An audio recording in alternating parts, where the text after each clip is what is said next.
नमस्कार, good morning India में आपका स्वागत है। उम्मीद है आप सब घरों में होंगे और अपना ख्याल रख रहे होंगे, कोरोना नियमों का पालन कर रहे होंगे।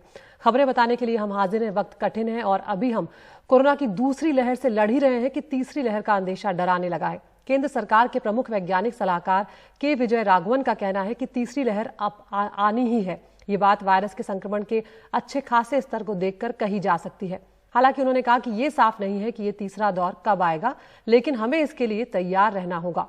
उन्होंने मीडिया के साथ बातचीत में कहा कि ये बहुत ही नाजुक वक्त है।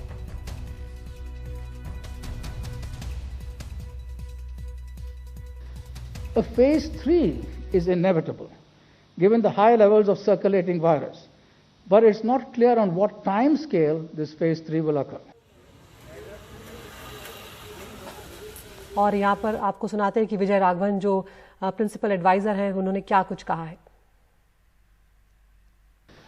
A phase 3 is inevitable, given the high levels of circulating virus, but it's not clear on what time scale this phase 3 will occur.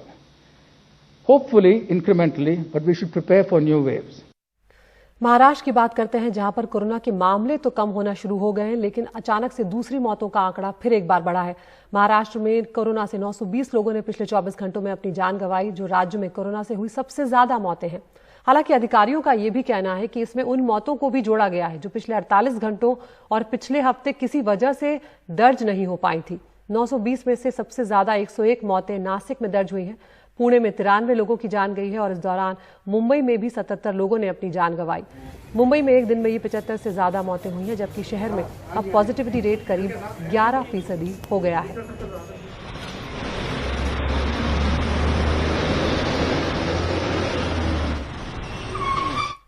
Goa में भी कोरोना के मामले अब तेजी से बढ़ते जा रहे हैं। सबसे ज्यादा चिंता की बात है, गोवा में पॉजिटिविटी रेट बहुत ज्यादा है। यहां अप्रैल से लेकर अब अगर देखें तो संक्रमण दर 40 से 51% तक हो गई है। देश में सबसे ज्यादा संक्रमण दर अभी इस वक्त गोवा में ही देखी गई है। यहां 10 मई तक कई सारी पाबंदियां अब लगाई गई हैं, लेकिन अभी तक इससे संक्रमण दर को कम करने में कामयाबी हासिल नहीं हुई है। उम्मीद की जा रही है कि जैसे जैसे सख्ती बढ़ेगी, कोरोना के मामले कम हो सकते हैं।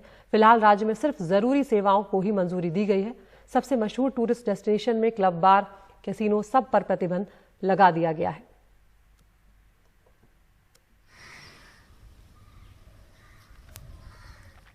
और कर्नाटका लगातार एक के बाद एक मामले जो है वहां पर तेजी से बढ़ते जा रहे हैं। पिछले 24 घंटों में 50,000 से ज्यादा वहां पर मामले रिकॉर्ड हुए हैं और वहां पर लॉकडाउन शुरू हुए 1 हफ्ते से ज्यादा का वक्त हो चुका है। इसके बावजूद संक्रमण की चेन अभी टूटना शुरू नहीं हुई है। हालात इतने बिगड़ चुके हैं कि बेंगलुरु में संक्रमण की दर 40% है और पूरे राज्य में 30% के आसपास।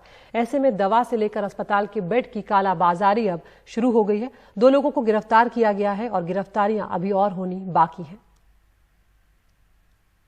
इन दोनों को गौर से देखिए, पहचान लीजिए।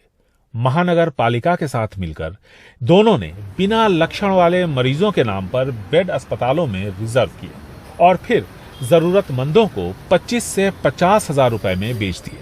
अब क्राइम ब्रांच छापेमारी कर रही है ताकि घोटालेबाजों को पकड़ा जा सके। Taking advantage of the situation has happened by it has been done by few officers and people who are involved in this process. So the inquiry has been ordered and case has been registered. In this direction it has been escalated and already the concerned cybercrime people have been informed. The CCB is taking all possible action. इन घोटालेबाजों की वजह से सरकार और आम लोग परेशान हैं।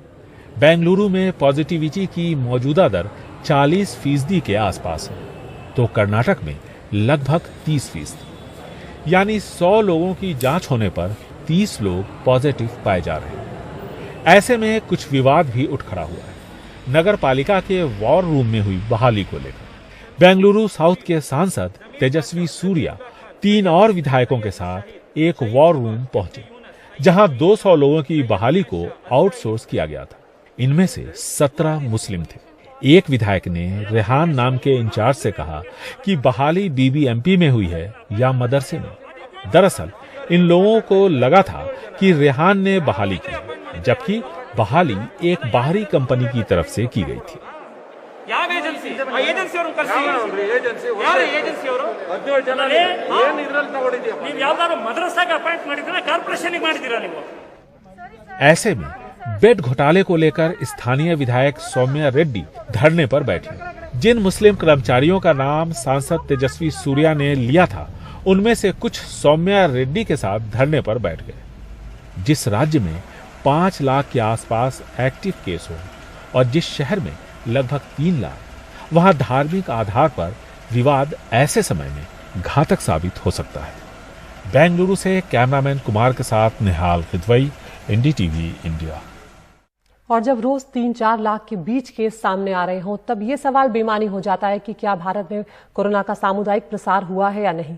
सरकार भले ही नानुकुर करती रहे, लेकिन अब इंडियन पब्लिक हेल्थ एसोसिएशन ने भी माना है कि ये कम्युनिटी ट्रांसमिशन है, जो काफी पहले ही हो चुका है। अब कोरोना के कॉन्टैक्ट खोजना बेहद मुश्किल है। आईपीएचए ने स्वास्थ्य मंत्री को चिट्ठी भी लिखी है कि नीति बदलना अब बेहद जरूरी है। रोजाना करीब 4 लाख मामले, 3000 से ज्यादा मौत। ये देश में कोरोना का कम्युनिटी ट्रांसमिशन है। देखिए, कम्युनिटी ट्रांसमिशन का मतलब ये होता है कि कितने लोग जो इन्फेक्ट हो रहे हैं उनको कहां से इन्फेक्शन मिला, ये नेक्स्ट टू इम्पॉसिबल है, कोई पता नहीं कर सकता। तो कम्युनिटी ट्रांसमिशन तो डेफिनेटली बहुत पहले से हुआ है और वो चल रहा है। बात यही कम्युनिटी ट्रांसमिशन कहने भर से नहीं थमती। केंद्रीय स्वास्थ्य मंत्रालय को दिए गए सुझाव में इंडियन पब्लिक हेल्थ एसोसिएशन ने लिखा है कि प्राथमिकताएं और नीति भी बदलनी जरूरी है। जरूरत अब मिटिगेशन पर ध्यान देने की होनी चाहिए। अभी जोर इलाज और जान बचाने पर होना चाहिए। इस पॉजिटिविटी रेट पर कॉन्टैक्ट ट्रेसिंग बेमानी है। इन्फ्लुएंजा लाइक इलनेस यानी ILI के मरीजों की टेस्टिंग ज्यादा जरूरी। कोविड आउटब्रेक को रोकने को लेकर सीवेज सर्वे पर ध्यान देने की जरूरत है। अभी जो है इस समय, आज मैं वैक्सीन ले रहा हूं, वह उसका इफेक्ट आएगा। वैक्सीन जो है, जो इन्फेक्शन रोकेगा या सिवियरिटी रोकेगा 1.5 महीने बाद। नेक्स्ट 15 डेज मेरी वो प्रायोरिटी नहीं है। इस समय देश जिस दौर से गुजर रहा है, इस समय अगर इवन मुझे अगर जरूरत पड़े किसी जगह पे कि वैक्सीन बंद करके उन लोगों को मैं सेवा में लगाऊं, क्योंकि 70,000 के आसपास जो है इस देश में इस समय वैक्सीनेशन साइट्स हैं। 5 लोग कम से कम वहां पे हैं, तो 3.5 लाख लोगों को हम केयर में लगा सकते हैं तुरंत। कोरोना पर काबू पाने को लेकर समय की मांग है कि नीतिगत बदलाव हो, क्योंकि एक कहावत है कि तूफान आने पर शुतुरमुर्ग रेगिस्तान में सिर भले छुपा ले, पर उससे आंधी नहीं रुकती। नई दिल्ली से परिमल कुमार, एनडीटीवी इंडिया।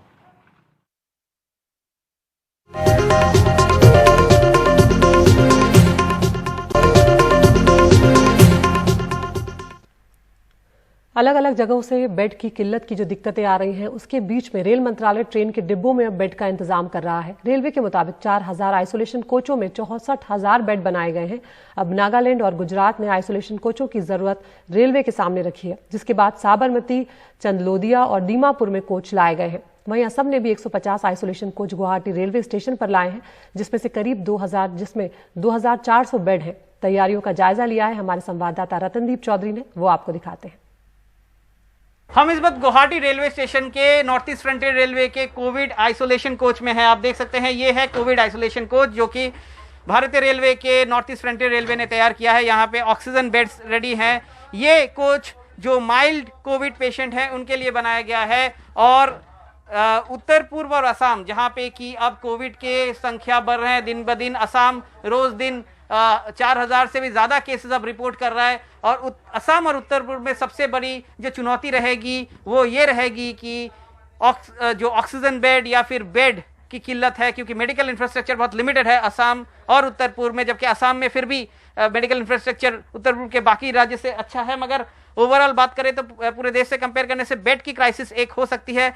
और इसके चलते अब नॉर्थ ईस्ट फ्रंटियर रेलवे, जो कि पूरे उत्तर पूर्व में जो रेलवे की परिसेवा देता है, उन्होंने 150 कोचेज इस तरह से बनाए हैं। हर कोचेज में 16 ऐसे बेड्स हैं जहां पे कि माइल्ड कोविड के पेशेंट्स को ट्रीट कर सकते हैं आप।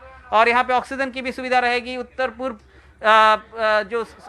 रेलवे जो है, नॉर्थ ईस्ट फ्रंटियर रेलवे, उनके डॉक्टर्स भी अवेलेबल रहेंगे और उनके साथ जो स्टेट गवर्नमेंट के डॉक्टर्स और ऑफिशियल भी काम करेंगे। और ये कोचेस को पूरे उत्तर पूर्व में भेजा जा सकता है जहां पे रेल कनेक्टिविटी है। असम में जैसे ही राज्य सरकार ने रिक्वेजिशन किया तो गुवाहाटी रेलवे स्टेशन में अभी डाला गया है कोचेस को। और इस तरह से अब जो रेलवे है वो सरकार की मदद करने के लिए आगे आ चुकी है इस क्राइसिस के वक्त में। और आप देख सकते हैं ये गुवाहाटी रेलवे स्टेशन में इस आइसोलेशन कोच को रखा गया है और ये जो प्लेटफॉर्म है इसको टोटली दोनों तरफ से सील कर दिया जाएगा जब यहाँ पे पेशेंट लाए जाएंगे और इस तरह से इन कोचेस को यूज़ किया जाएगा माइल्ड कोविड के केसेस जो हैं उनको ट्रीटमेंट के लिए जब बेड्स की किल्लत हो जाएगी अस्पतालों में। गुवाहाटी रेलवे स्टेशन से रत्नदीप चौधरी, एनडीटीवी इंडिया।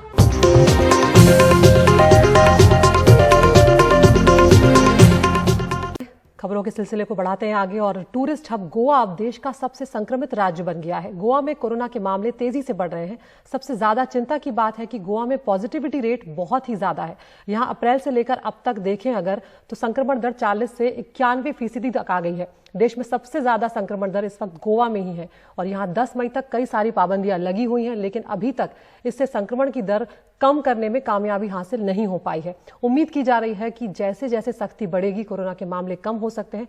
फिलहाल राज्य में सिर्फ जरूरी सेवाओं को ही इजाजत दी गई है और सबसे मशहूर वहां पर टूरिस्ट डेस्टिनेशन है, वहां पर क्लब्स हैं, बार हैं, कसिनो हैं, इन सब को फिलहाल पूरी तरह से बंद कर दिया गया है। यहाँ पर लगातार मामले जो हैं देश के अलग अलग हिस्सों में बढ़ते ही जा रहे हैं। कई हिस्से जो हैं प्रभावित है और हमने देखा कि मुंबई में जो बड़ी बड़ी ऊंची ऊंची इमारतें हैं वो पूरी की पूरी बिल्डिंग्स जो हैं वहां पर पॉजिटिव केस आ जाते थे और अब इसी तरह का कुछ मामला उत्तर प्रदेश के गाजियाबाद में देखने को मिल रहा है। यहाँ पर इंदिरापुरम, वैशाली, वसुंधरा में पड़ने वाले तमाम बहुमंजिला सोसाइटी कोरोना के नए हॉटस्पॉट बनते हुए नजर आ रहे हैं। यहाँ की कुछ इमारतों में रहने वाले 100 परिवार कोरोना से ग्रस्त हैं। कई लोगों की अस्पताल में उन लोगों को बेड नहीं मिल रहे हैं और उसकी वजह से उनकी मौत हो रही है। प्रशासन से मदद भी नहीं मिल पा रही है, जिसके चलते लोग बेहद परेशान हैं। गाजियाबाद से हमारे सहयोगी सौरभ शुक्ला की ग्राउंड रिपोर्ट। ये गाजियाबाद के इंदिरापुरम की आम्रपाली विलेज सोसाइटी है। यहाँ रहने वाले 1000 परिवारों में से 300 परिवार कोरोना की चपेट में हैं। तकरीबन 10 लोगों की कोरोना से मौत भी हो चुकी है, जिसमें 2 लोग ऐसे भी हैं जिनके परिवार वाले उन्हें अस्पताल में ले जाकर बेड ढूंढते रहे, पर आखिर में उन्होंने गाड़ी में ही दम तोड़ दिया।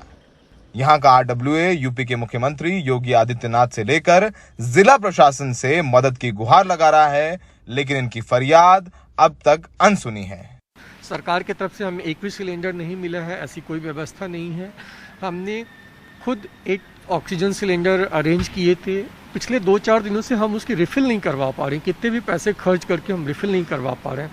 पहले हम यहाँ से काफ़ी दूर कासना, सिकंदराबाद, गाजियाबाद जाके उसकी रिफ़िल करवा पा रहे थे, लेकिन 2 दिनों से हम उस रिफ़िल भी नहीं करवा पा रहे हैं। उनके मदर की डेथ उनकी गाड़ी की पिछली सीट पे ही हो गई और वो डेड बॉडी को लेके घूमते रहे कहीं कहीं, फिर वो वापस लेके आए। ये हालात यहाँ लगभग हर हाई राइज अपार्टमेंट के हैं। ये इंदिरापुरम की वीआईपी एटीएस एडवांटेज सोसाइटी है। यहाँ पर कोरोना के लगभग 170 मामले हैं। 4 मरीजों की मौत भी हो चुकी है। सरकार ने इन्हें भगवान भरोसे छोड़ दिया है। कोई पूछने तक ही नहीं आया तो मदद तो बहुत दूर की बात है। हमारे यहाँ पर पहले 5 सिलेंडर सोसाइटी के पास थे, जो कि पहले दिन ही खत्म हो गए। उसके बाद में हम लोग उसको भरवाने में सफल नहीं हो पाए हैं। सोसाइटी ने भी 10 ऑक्सीजन कॉन्सेंट्रेटर का ऑर्डर आज दिया है, 2-4 दिन के अंदर में आ जाएंगे। तो हम लोग उम्मीद करते हैं कि उससे 13-14 कॉन्सेंट्रेटर से हम लोग का काम हो जाना चाहिए। कोरोना के हॉटस्पॉट बन चुके इन अपार्टमेंट्स में टेस्टिंग तो दूर की बात है, गाजियाबाद प्रशासन सैनिटाइजेशन तक नहीं करा रहा। योगी सरकार ने यहाँ लोगों को अपने हाल पर ही छोड़ दिया है। हर अपार्टमेंट में कहीं 100, कहीं 200, कहीं 300 तक केसेस हैं। कई अपार्टमेंट में 8, 9, 10, 15 मौतें हो चुकी हैं। टेस्टिंग में कितनी दिक्कत आ रही है कि आज गवर्नमेंट के तरफ से टेस्टिंग जो है वो नदारत है। अगर आप बड़ी मुश्किल से करवा भी लेते हो तो 1 हफ्ते में उसके रिजल्ट आपके पास आएंगे। इन हाई राइज अपार्टमेंट में रहने वाले लोग देश के आम लोग हैं, मिडिल क्लास लोग हैं, जो समय पर अपनी ईएमआई देते हैं, समय पर अपना टैक्स देते हैं। लेकिन जब आज इनको ज़रूरत है सरकार की मदद की तो सरकार नदारद है। ना अस्पताल में बेड मिल रहे हैं, न ऑक्सीजन सिलेंडर्स मिल रहे हैं। और आप देखेंगे जितनी भी सोसाइटीज़ यहाँ पर आपको नज़र आएंगी, इन सब में सैकड़ों परिवार हैं जो इस वक्त कोरोना से जूझ रहे हैं और वो अकेले हैं। न सरकार का साथ है और ना ही सिस्टम का। गाजियाबाद में सहयोगी पूजा आर्य के साथ सौरभ शुक्ला, एनडीटीवी इंडिया।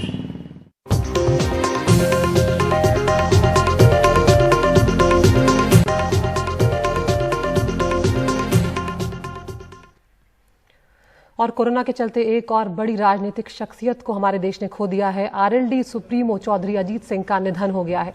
कई दिनों से वो कोरोना से जूझ रहे थे और लगातार अस्पताल में भर्ती थे। वो गुरुग्राम के एक और हमारे सहयोगी सौरभ शुक्ला हमारे साथ जुड़ गए ज्यादा जानकारी के साथ। सौरभ, कई महत्वपूर्ण पदों पर वो रहे, कई अलग अलग सरकारों में उन्होंने महत्वपूर्ण मंत्रालय संभाले। एक बेहतरीन राजनीतिज्ञ के तौर पर उन्हें याद किया जाएगा। क्या रहा उनका ये जो संक्रमण से वो जूझ रहे थे, कब से उनका इलाज चल रहा था? चौधरी अजीत सिंह का निधन हो गया है। उनकी उम्र 83 वर्ष थी और ये कोरोना संक्रमित थे। 22 अप्रैल को इनकी रिपोर्ट आई थी। ये 22 अप्रैल को पुष्टि हुई थी इनको कोरोना है। उसके बाद वो घर पे आइसोलेशन में थे, घर पर इलाज करा रहे थे, लेकिन फेफड़ों में संक्रमण लगातार अदिति बढ़ता गया, जिसके बाद उन्हें मंगलवार को गुरुग्राम के एक प्राइवेट अस्पताल में एडमिट कराया था, जहां पर आज सुबह उन्होंने अंतिम सांस ली। तो अदिति लगातार, बिल्कुल जैसा कि आप कह रही हैं कि कोरोना का कहर जिस तरीके से हमारे पूरे देश पर बरप रहा है, उसके चलते एक बड़ी राजनीतिक शख्सियत हमने खो दी है। और पूर्व प्रधानमंत्री चौधरी चरण सिंह के बेटे हैं अजीत सिंह, और अभी हमने देखा है कि किसान आंदोलन में वापस से काफी सक्रिय हो गए थे। उन्होंने जाकर के कई किसान महापंचायतें भी की थी मुजफ्फरनगर और बागपत में। उनके बेटे चौधरी जयंत भी काफी एक्टिव थे। तो इस बीच किसान आंदोलन में उनकी लोकप्रियता बढ़ी थी, लेकिन अब कोरोना का जब कहर हुआ तो घर पे ही थे। 22 अप्रैल को वो कोरोना संक्रमित हुए थे और आज सुबह उन्होंने गुरुग्राम के एक प्राइवेट अस्पताल में अंतिम सांस ली। और एक बड़ा राजनीतिक इतिहास है चौधरी अजीत सिंह का। उन्होंने पढ़ाई भले ही विदेश से की हो, लेकिन जब वो भारत आए तो उन्होंने अपने पिता चौधरी चरण सिंह के पदचिह्नों पे चले। उन्होंने किसानों की राजनीति की, पश्चिमी उत्तर प्रदेश की बड़ी शख्सियत हैं, बड़े जाट नेता रहे हैं और यूपीए 2 2014 तक ये नागरिक उड्डयन मंत्री चौधरी अजीत सिंह रहे हैं। तो तमाम सरकारों में ये केंद्रीय मंत्री के तौर पर कार्यरत थे। और इसके अलावा बता दें आपको कि 2014 में भी ये चुनाव हार गए थे और 2019 में भी गठबंधन में चुनाव लड़े थे। बागपत से, माफ कीजिएगा, मुजफ्फरनगर से इनको संजीव बालियान ने हराया था। वोटों का अंतर कम था, लेकिन बताया जा रहा था कि इस बार जब 2017 के चुनाव होंगे तो आरएलडी की प्रमुख भूमिका होगी। किसान आंदोलन को पूरी तरीके से चौधरी अजीत सिंह ने अपना समर्थन दिया था, काफी एक्टिव थे। राकेश टिकैत को भी फोन करके बोल रहे थे कि आप संघर्ष करते रहिए, हम आपके साथ हैं। जिस दिन राकेश टिकैत, आपको याद होगा, अदिति रोए थे तो उन्होंने फोन पे बात भी की चौधरी अजीत सिंह ने। लेकिन अब ये बिल्कुल बड़ी बात है कि उत्तर प्रदेश ने, खासकर पश्चिमी उत्तर प्रदेश ने अपना एक बड़ा नेता खोया है। और जी सौरभ, बहुत शुक्रिया आपका इस तमाम जानकारी के लिए। तो राष्ट्रीय लोकदल के प्रमुख नेता चौधरी अजीत सिंह का निधन हो गया है। उनके बेटे जयंत चौधरी ने भी ट्वीट किया है कि चौधरी साहब नहीं रहे। तो एक बड़ा नुकसान, कोरोना के चलते एक और शख्सियत को हमने गंवा दिया। आगे बढ़ते हैं। टॉप न्यूज का ये वक्त हो गया है। एनडीटीवी इंडिया आप यूट्यूब पर भी देख सकते हैं, जहां पर हम आपको रोज दिखाते हैं 5 खबरें, जिनमें से आप चुन सकते हैं अपनी पसंद की खबर। तो पहली खबर है, आज सारे रिकॉर्ड टूटे हैं। आज 24 घंटे में 4,12,000 मामले सामने आए हैं कोरोना के और 3,980 लोगों ने अपनी जान गंवाई है पिछले 24 घंटों में। दूसरी खबर है, सरकार ने चेताया कि अब कोरोना की तीसरी लहर आनी तय है। कब आएगी, कितनी खतरनाक होगी, ये तस्वीर अभी साफ नहीं की गई है। तीसरी खबर है, एनसीआर की बहुमंजिला इमारतें जो हैं वो अब कोरोना का हॉटस्पॉट बनती जा रही है। जो अलग अलग इमारतें हैं उनमें एक जगह से कई परिवार पॉजिटिव आ रहे हैं। चौथी खबर है, टूरिस्ट हब गोवा से जुड़ी हुई, जो अब देश का सबसे संक्रमित राज्य बन गया है। और पांचवी खबर बंगाल से, जहां पर ममता सरकार को सख्त कार्रवाई की केंद्र सरकार की चेतावनी दी गई है हिंसा को लेकर। तो इन 5 खबरों में से वो कौन सी खबर है जो आप चुनना चाहते हैं? इस पोल में हिस्सा लेकर आप चुनिए उस खबर को। हर हम एनडीटीवी इंडिया पर और एनडीटीवी इंडिया के यूट्यूब चैनल पर उस खबर को आपको विस्तार से दिखाएंगे। गुड मॉर्निंग इंडिया में इतना ही। नमस्कार।